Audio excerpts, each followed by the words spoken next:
Seja muito bem-vindo à Comissão Executiva. Há mais otimismo relativamente à economia portuguesa, mas agora a questão vai para além dos fundamentais da economia. Como crescer além dos níveis pré-crise? Os bancos são importantes nesta equação porque são responsáveis por cerca de 3/4 do financiamento da economia. Financiamento que é essencial para as empresas concretizarem negócios, para aumentarem o investimento e para fazerem a economia mexer. Hoje vamos olhar para o financiamento e investimento da economia portuguesa e as perspectivas para a zona euro com as presenças de Carlos Matias Ramos, bastonário da Ordem dos Engenheiros, e Rui Leão Martinho, bastonário da Ordem dos Economistas. Senhores, muito obrigada por estarem nesta Comissão Executiva.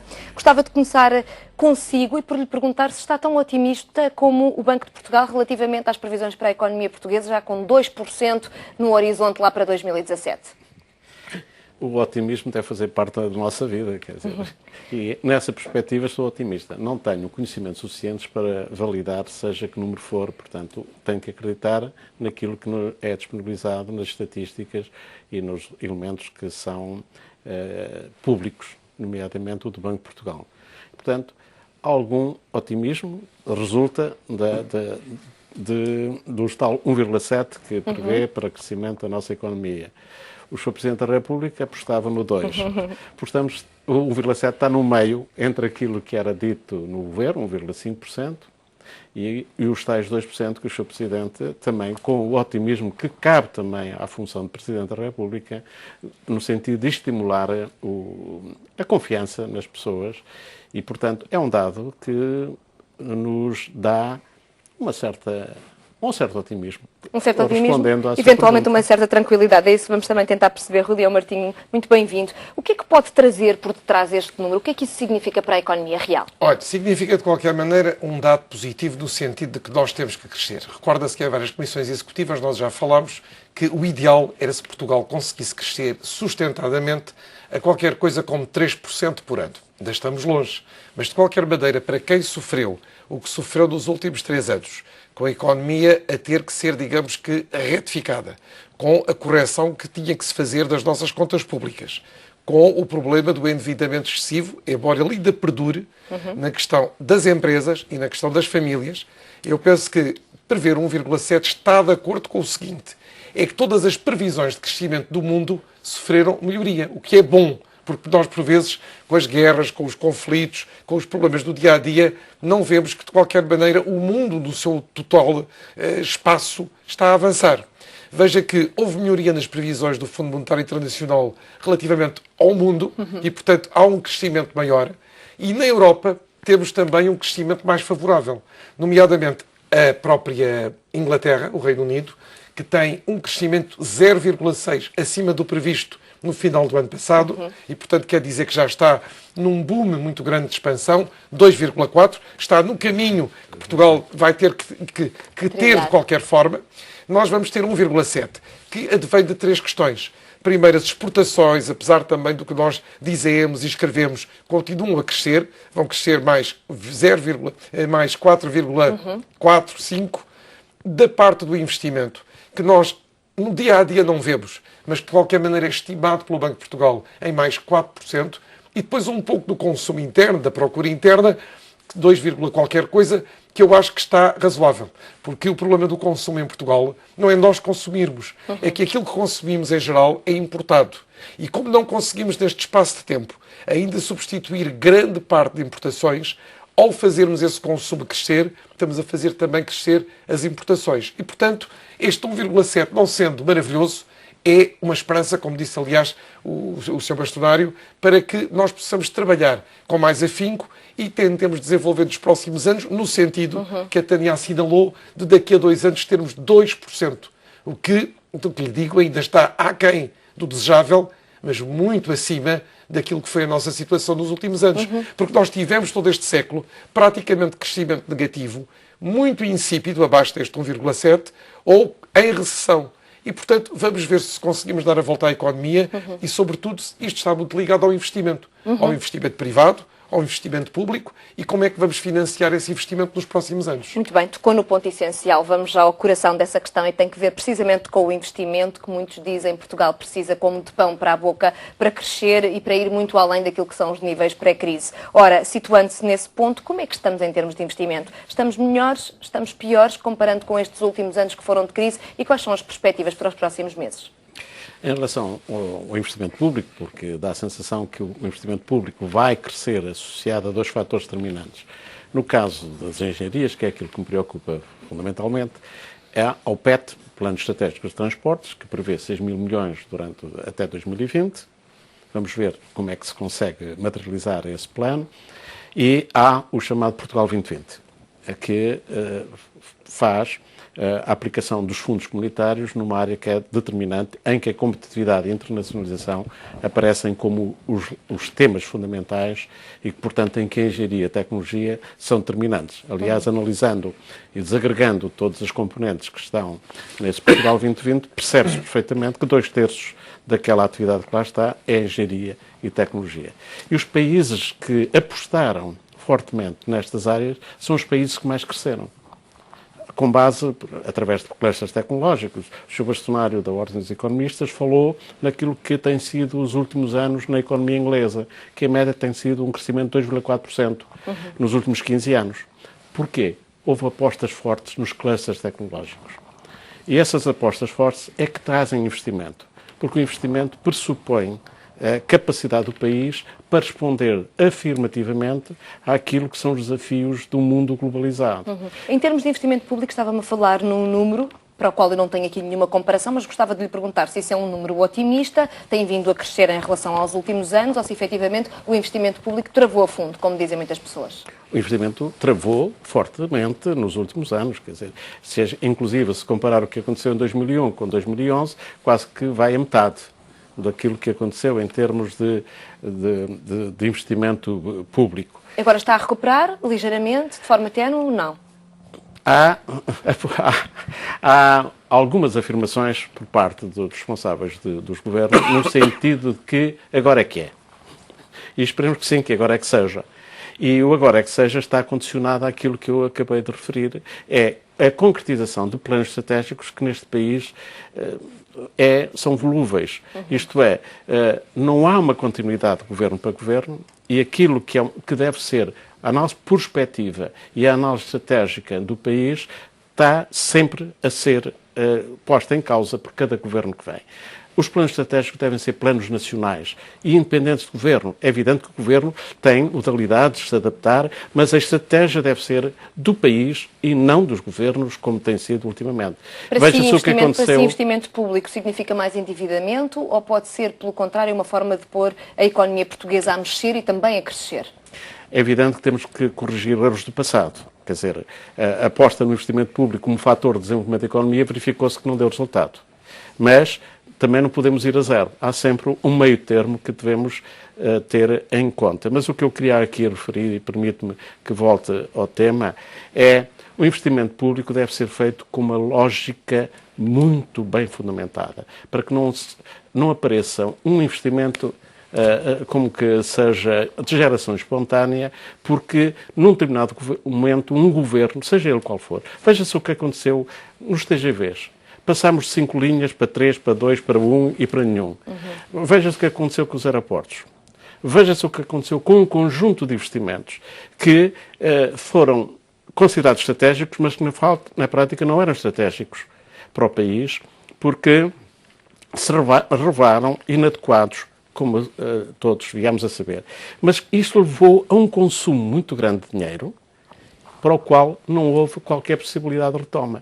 E, portanto, a nossa posição da Ordem é, sim senhor, investimento público, mas muito bem estruturado, muito bem fundamentado e que a decisão política seja suportada numa avaliação técnica, económica, financeira, ambiental, desenvolvimento, crescimento, desenvolvimento do território, tudo isto tem que estar na base de qualquer decisão de investimento público. Engenheiro Matias Ramos, se tivesse que fazer aqui uma escolha para aquilo que seriam eventualmente projetos prioritários que poderiam enriquecer o país e as populações, é disso no fundo que estamos a falar, é de melhorar a vida dos portugueses, o que é que escolheria como investimento público, como sendo um bom investimento e não um peso nos ombros dos portugueses, das futuras gerações? Olha, a conectividade física.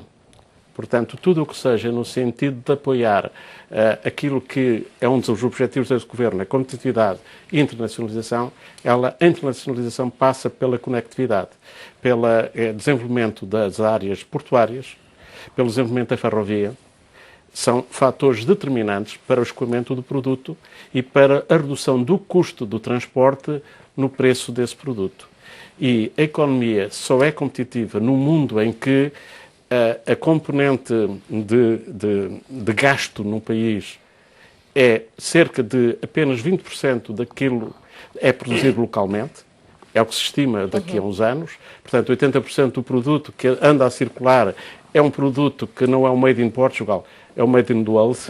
E, portanto, um país que for capaz de atrair capacidade, boa conectividade, é um país que consegue atrair investimento. Porque é um dos fatores fundamentais para que um produto seja mais atrativo, seja atrativo do ponto de vista de custo, mas também outra aposta tem que ser no conhecimento. Uma economia que não se baseia no conhecimento é uma economia pobre. E vejamos o que é que se passou nos anos 60, por exemplo, na Nigéria e na Coreia do Sul. A Coreia do Sul apostou fortemente no conhecimento, nas pessoas, e veja-se o que é um país e o que é outro. E o desenvolvimento era muito similar em termos de índices económicos, tanto nos dois países, nos anos 60, é evidente. E foi a aposta no conhecimento naquele país que fez com que ele esteja, neste momento, um dos líderes mundiais do ponto de vista tecnológico. Muito bem. Já tivemos aqui uma introdução, a excelente introdução relativamente ao investimento público. É importante também falarmos de investimento privado. Fala-se muito que Portugal precisa de investimento privado, de investimento português, mas também investimento direto estrangeiro. Mas não é com um clique que se consegue trazer investimento para Portugal. Como é que conseguimos pôr definitivamente Portugal na rota dos investidores estrangeiros? Repor outra vez, porque Portugal já está em estado, por momentos, dessa rota. Eu penso que é cada vez mais difícil, independentemente de eu achar que nos últimos anos, e não só este Governo, mas este Governo também, se tem trabalhado bem a questão da atração do investimento direto produtivo. Porque é o que nós estamos a falar. É o investimento que fique cá, que seja produtivo, que dê formação, que dê qualificação aos trabalhadores e que deixe, portanto, digamos que uma escola, mesmo que um dia venha de novo a deslocalizar. Como é um bocadinho aquilo que faz o investimento alemão. Já fizemos um programa aqui sobre isso. Sim, é um investimento que os alemães aqui vieram exatamente demonstrar que estão cá há 100 anos, como a Siemens, estão cá há 40 anos, estão cá há 50 anos, mantêm a sua presença, produzem, tentam alargar as atividades, dão formação aos trabalhadores, dão qualificação, tornam-nos trabalhadores especializados, quando não são antes. Ora, com tudo isso, qual é o problema que temos hoje? É que Portugal concorre com todo o mundo na atração desse investimento direto produtivo. E, portanto, é um trabalho contínuo que não pode ser abandonado por nenhum governo, seja ele de que qualquer, digamos, cor política, que tem que ser permanente, muito sustentado e que tem que repetir sempre o mesmo tipo de ações que fazemos, que é mostrar Portugal como é hoje, quais as vantagens que nós temos sob o ponto de vista de telecomunicações, rodovias, etc., para além do aspecto tecnológico, de inovação, de quadros, etc., e depois tentar ter um quadro fiscal, laboral, que seja também agradável. Ora, nós temos feito alguns esforços no quadro fiscal, mas ainda não são suficientes. Eu já tenho aqui falado que os expatriados estrangeiros que vêm trabalhar para Portugal e que são depois, digamos que, sujeitos a impostos aqui, têm que ter um quadro fiscal comparável à Europa. Não podem ter este agravamento fiscal que se tem hoje sobre os nossos rendimentos de trabalho, porque senão isto é altamente, digamos, desmotivador. E quando eu falo deste investimento, falo também de outros expatriados, como por exemplo professores, a academia, que para ter cá professores estrangeiros tem que lhes dar também um quadro fiscal comparável àquele que tem no centro ou no norte da Europa. Portanto, há um problema fiscal ainda por resolver, há o problema da justiça, que parece de sumenos, mas que a Tânia se recorda que quando aqui tivemos quer testemunhos de alemães ou do senhor embaixador, ou testemunhos de franceses ou do senhor embaixador também, eles falaram sempre que o problema da justiça era pelos investidores e potenciais investidores o problema que eles viam maior em Portugal, pela falta de celeridade, porque os problemas demoram a resolver. E, portanto, nós temos ainda aí uma série de aspectos, custos de contexto que estão melhores, mas não estão totalmente resolvidos. Questões de caráter fiscal e do regime fiscal de empresas e de trabalhadores e quadros dessas empresas. E a parte da justiça para resolver. Mas, além disso, nós temos também que oferecer uma outra coisa e Portugal, neste momento, começa a ter juros muito baixos, que é muito bom, e a perspectiva de crescimento que estamos a ter. Portanto, Portugal, de novo, está-se a posicionar. Não vamos sonhar que vamos ter mais auto-Europas, mas podemos ter investimentos médios, vindos de vários países, que venham para Portugal. Uns para aproveitar aquilo que é já, digamos, a nossa tecnologia, a nossa ligação às universidades, que não é de sumenos, e a nossa capacidade de coisas já realizadas com sucesso. E outros que venham para Portugal no sentido de aqui instalarem, como por exemplo sucede já hoje, algumas funções, e agora não estávamos a falar propriamente de indústria, mas de serviços, que aqui em Portugal são bem desempenhadas. E não são só os call centers, mas veja, por exemplo, aqueles centros de tratamento e de custódia que tem, por exemplo, o Banco Nacional de Paris Paribas, que é um exemplo, com muitos trabalhadores lá, e, portanto, tudo isto pode levar ao tal, eu diria, a tal atração para que os investidores estrangeiros venham. E precisamos aquilo deles. que temos assistido é até que temos algumas empresas portuguesas que têm dado muito nas vistas quando Sim. estão à venda. Enfim, há uma série de propostas não vinculativas, quer seja por bancos, por empresas da Mas área da agora o energia, Novo Banco, por o Novo exemplo. Banco, por exemplo, ou na área da energia, uma série de investidores estrangeiros, nas chineses, commodities, indianos. nas commodities é sempre uma coisa realmente, como se sabe, muito atrativa. Fica sempre a faltar depois esse investimento produtivo por parte das empresas que se queiram sediar em Portugal, acreditar numa parte do país e desenvolvê-la. Parece que essa parte tem falhado. Não consegue efetivamente perceber porquê que Portugal não é, neste momento, um dos destinos mais procurados? Eu acho que Portugal é procurado num certo termo por aqueles investidores que veem em Portugal, por exemplo, uma entrada no mercado europeu. E, portanto, entram por Portugal. Portugal tem condições, não é o tal país periférico que está a meio, entre os outros continentes, e nomeadamente o americano, a África e, digamos, a Europa. E, portanto, eles entram aqui por Portugal e fazem aquisições, como vimos, por exemplo, das chamadas commodities, a energia, a rede elétrica, etc. E aí eles têm que desenvolver a sua tecnologia e têm que exatamente continuar o mesmo tipo de atividade inovadora e tecnologicamente desenvolvida para não perderem exatamente da concorrência com os outros. Mas depois o que nos tem faltado são as indústrias, digamos, médias e intermédias que, não sendo propriamente de ponta, alimentam qualquer economia. E tem-nos faltado a nós, como em geral ao sul da Europa, porque houve aqui uma desindustrialização a partir dos anos 80, praticamente com o abandono destes países. Mas que é recuperável ou não está sequer Tem que ser na estratégia? Lembra-se que o anterior Ministro da Indústria chegou a colaborar com os seus homólogos espanhóis, italianos, franceses, no sentido de voltar, digamos, a reindustrializar, não nos mesmos moldes dos anos 60, mas hoje em dia, tirando partido exatamente deste avanço tecnológico, desta inovação e do facto destes países também terem formado quadros que são capazes e aptos para desempenhar o trabalho, para tentar reindustrializar. Mas é tal como o investimento direto produtivo que queremos atrair, um trabalho lento. E, portanto, o que é que me parece? Parece que neste momento já assistimos ao desenvolvimento em empresas que já cá estão. Outro dia vimos aqui o caso da Bosch, com a capacidade produtiva aumentada devido a novos projetos, a novos investimentos e, portanto, a uma nova reconfiança em Portugal. E temos com certeza, eu não os conheço, mas há de haver projetos de empresas que pretendem vir para Portugal e que temos agora que esperar se, nestes meses seguintes, elas vão apresentar projetos ou não. Depois, tem por último, e termino já, a questão das privatizações ou das vendas que estava a dizer, de grande porte. Essas têm sempre, digamos, concorrentes. Algumas de grande qualidade e agora resta depois a escolha de forma a que Portugal também, quando vende ou quando o Estado vende empresas a privados, elas possam à mesma fazer o mesmo tipo de serviço e o mesmo tipo de serviço, se quiser, público, que é feito agora, mas em moldes mais competitivos, em moldes mais de concorrência e de mercado. Muito bem. Matias Ramos, e investimento português? Porquê é que não há mais investimento português? Não estamos a falar só, naturalmente, do investimento direto estrangeiro, que é também muito importante, ou de investimento público. E o investimento privado português? Onde é que andam as pequenas e médias empresas, esse grande tecido empresarial que nós temos, ou até as empresas de grande porte que fazem investimentos acima de 1 milhão de euros? Está tudo a cair. Bem, vamos lá ver. E dando continuidade àquilo que o Sr. Bastonário acabou de referir, um dos aspectos fundamentais para o país é a criação de clusters tecnológicos, porque as pequenas e médias empresas não têm capacidade para a inovação, para a investigação, e a inovação é determinante. Quer dizer, quem não inova, morre. É a crónica da morte anunciada, utilizando o velho título daquele velho escritor. E o que acontece é que o Portugal não tem apostado nos clusters tecnológicos. Há dois que foram de grande eficácia, que é o do calçado e o do têxtil, e viu-se o que é que deu. Os resultados.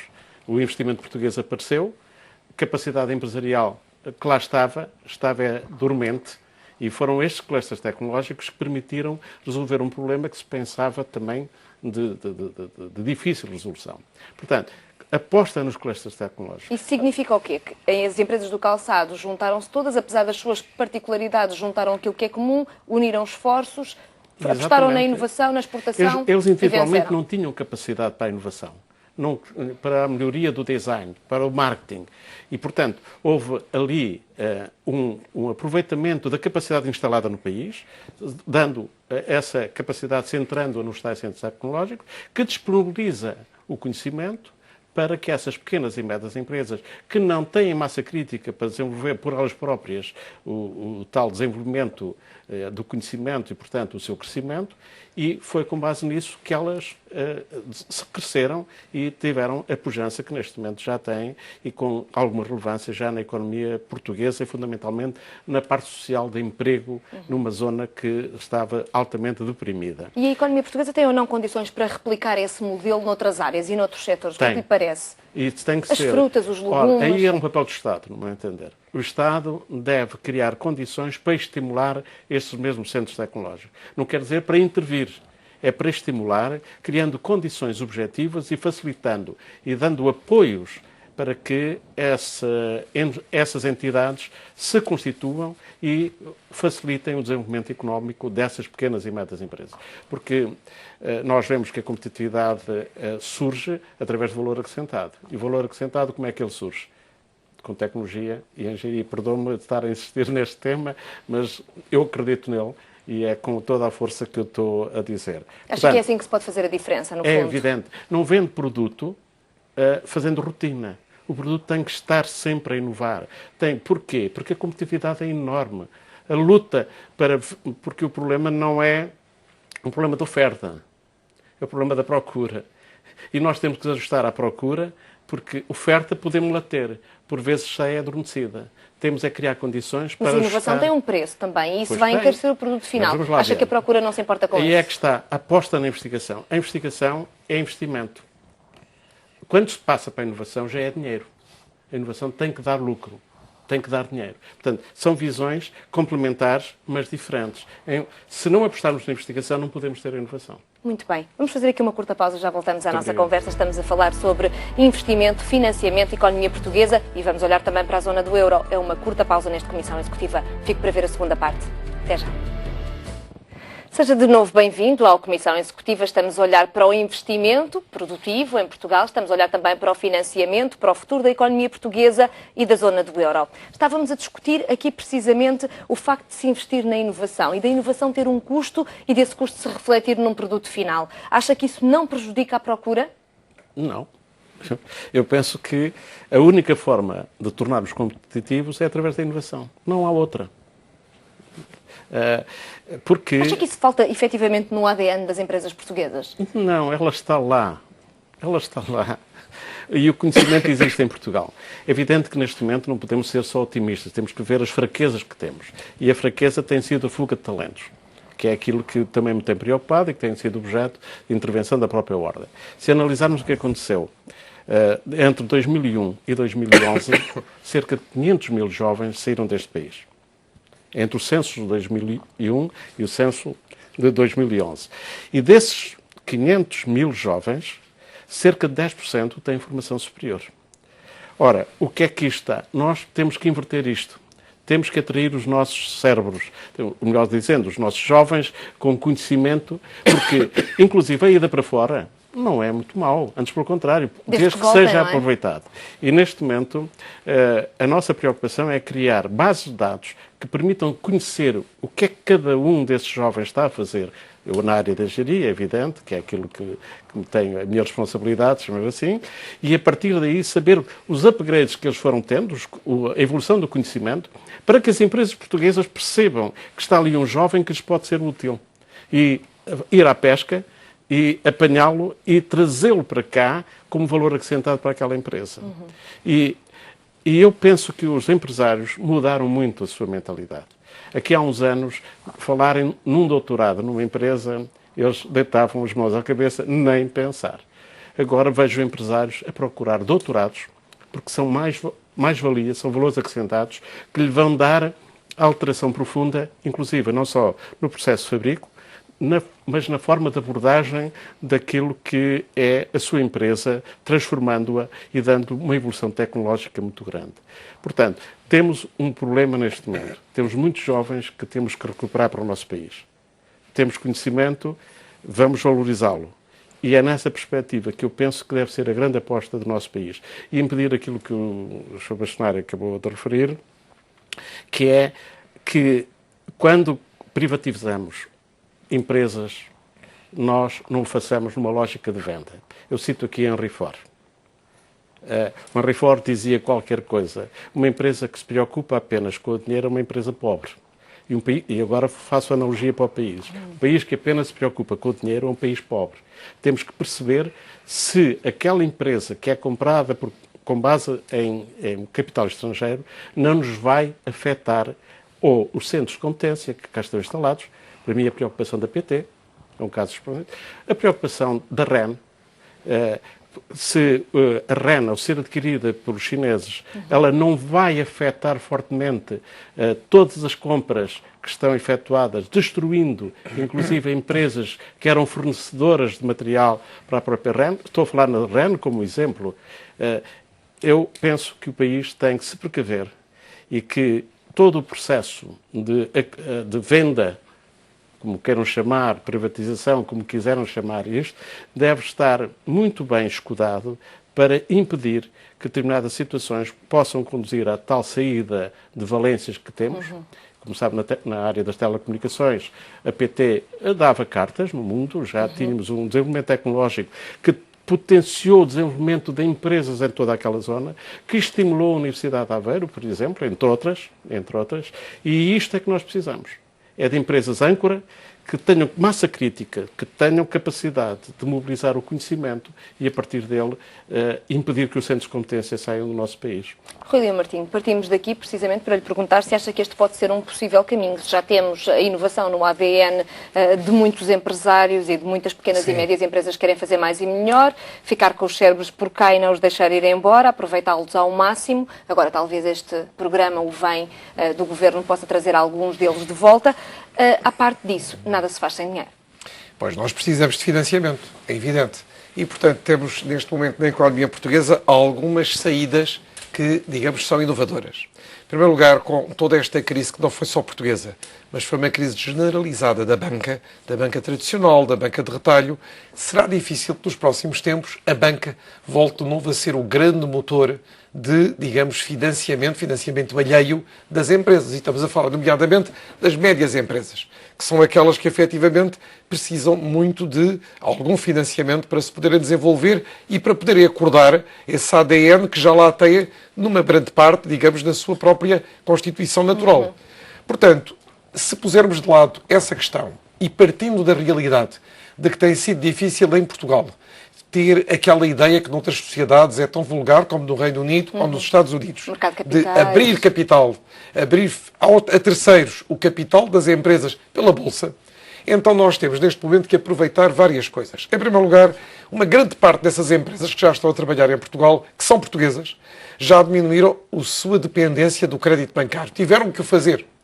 E, portanto, neste momento, se têm novos projetos, têm que ir por duas vias. Em primeiro lugar, aproveitar os fundos europeus. Eles estão aí, vão ser aplicáveis a muitos dos projetos que as empresas possam ter. Há critérios muito objetivos, vai haver metodologias muito bem estabelecidas e, portanto, se as empresas se organizarem, se tiverem os projetos bem fundamentados, vão ter esses fundos, que normalmente são fundos a longo prazo, com condições preferenciais e que podem ajudar a implementar esses projetos. E são 25 mil milhões de euros Exatamente. em Portugal, no Portugal 2020. Esse é um dos pontos. Depois, aproveitar uma outra ideia que não era tão utilizada em Portugal, que é, se as empresas fazem algum lucro, reinvestir esses lucros. Podem ter um tratamento fiscal melhor, digamos, mas têm que reinvestir os lucros. Não podem fazer distribuição de dividendos, não devem fazer. Porque as empresas precisam de ser renovadas, precisam de estar sempre a ser reinvestidos capitais nessas empresas para que elas não percam, digamos, a capacidade de estarem atuais e de estarem no mercado com o mais inovador que haja. Depois, em relação a outras questões, neste momento, dissemos há pouco, os juros estão muito baixos. O preço do petróleo é muito baixo e vai estar ainda durante algum tempo, embora, como saiba, seja uma indústria extremamente volátil. Tem a questão do euro, que se desvalorizou muito, relativamente, sobretudo, à moeda padrão, que é o dólar, e, portanto, temos condições... São tudo fatores que podem ser e devem ser aproveitados pelas empresas. Essas médias empresas, algumas, sobretudo as da faixa litoral, eu diria entre Leiria e o Norte, estão muito ligadas já à universidade. Têm projetos com as universidades do Minho, da Aveiro, do Porto, aqui em Lisboa. Portanto, é também muito bom que se incentive esse desenvolvimento. Os quadros. Há cá quadros portugueses. Haverá quadros que foram fora e voltam, e haverá quadros que não voltam. Mas isto é a realidade, digamos, de todos os países. Porque a Irlanda ainda teve maior saída que nós, com a crise, e também com aquela capacidade que os irlandeses têm de procurar trabalho, seja onde for. Foi assim que fizeram, como sabe, os Estados Unidos há séculos passados. E, portanto, a Irlanda teve muitas saídas, a Espanha teve muitas saídas. Todos os países, quando não há oportunidades, têm saídas. Mas depois, se o país entrar numa reta de sustentabilidade do seu crescimento, também voltam. E porquê? Sobretudo no sul da Europa. Porque há esta raiz familiar muito grande. Aqui em Portugal, em Espanha, em Itália, as famílias ainda se reúnem regularmente. Os pais, os avós, os filhos. E, portanto, tudo isso levará a que muitos voltem. Os que não voltarem também, digamos, podem ser úteis ao seu país. Primeiro, porque lá fora têm, digamos, uma boa representatividade. Segundo, porque reparo que temos vários nomes lá fora, e eu podia dar-lhe alguns, mas eles vêm regularmente a Portugal. Eles fazem cá formação, eles dão cá aulas, eles participam, trazem a sua experiência, trazem o seu testemunho, e isso também é importante. Eu, de qualquer modo, acho sempre muito positivo que, estando nós na Europa, que isto seja mais do que estar na Europa, que seja um espaço onde estes povos se possam, digamos, movimentar e trabalhar hoje num país, amanhã noutro, depois voltar ao seu país, depois, se for caso, ter outra oportunidade de voltar a sair, porque eu penso que é um bocadinho como a diplomacia de antes, ou as multinacionais. As pessoas vão indo, consoante depois também, não só as oportunidades, mas aquilo que as empresas precisam dessas pessoas. E, portanto, há aqui um intercâmbio e também devemos promover, eu penso, a vinda de estrangeiros para Portugal, que também é bom. Desde que tenham capacidade, desde que tenham habilitações, desde que tenham qualificações, eles inseridos numa equipa multidisciplinar e com multinacionalidades na sua composição, também é positivo. E desenvolverá mais as empresas. Também no próprio relacionamento que há entre povos diferentes, mas todos trabalhando para o mesmo, que há de ser o objetivo de desenvolver a companhia, de aproveitar os investimentos, de fazer novos investimentos mais inovadores.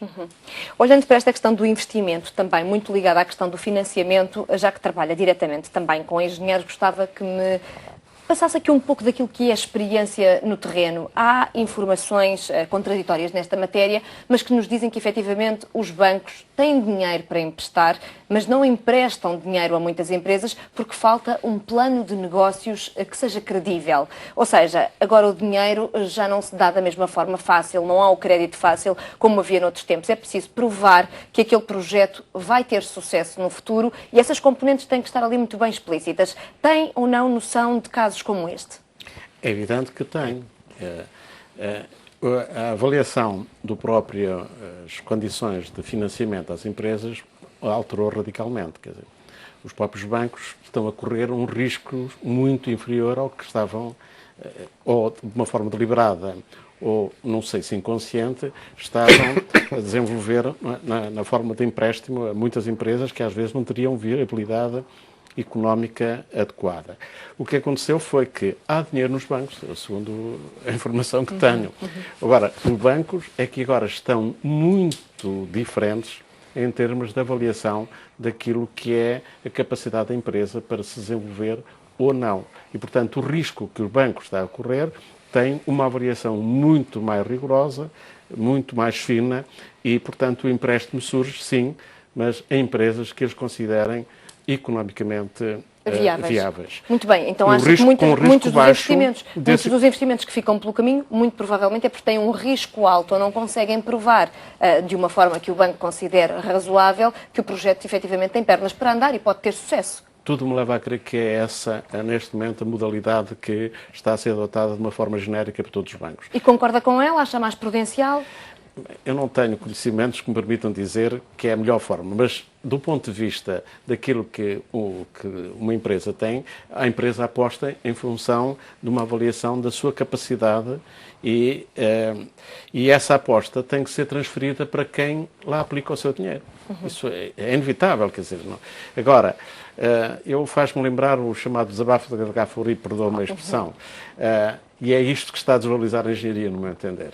A engenharia está a ser considerada muito como commodities de supermercado. E o desabafo da Gafuri dizia, se perguntarmos à maioria das populações de onde é que vem a água, tira da torneira. Se disser de onde é que vem a eletricidade... De trás da parede. Não, do interruptor.